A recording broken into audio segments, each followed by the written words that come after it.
Welcome. In this video, I'll show you how to mirror in Autodesk 3ds Max. Okay, so for example, I'm going to go ahead and draw a teapot right here.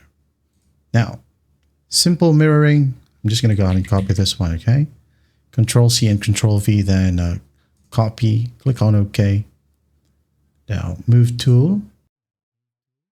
I'm going to set this one aside. Now, click on one object, go ahead over to modifier right here and find mirror. Okay, click on mirror. Now you can go ahead and click on copy to make another duplicate and set the offset right here however you want. Okay, maybe like that.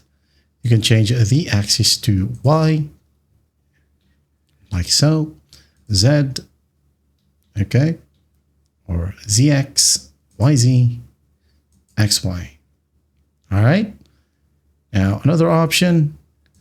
Copy and paste, copy, move it, and then just go ahead and go to modifier. Again, find mirror, and here you have it. It's automatically mirrored. Okay, like that. And there you have it. That is how you mirror here in Autodesk 3ds Max. I hope this video helps you, and I'll see you in the next one.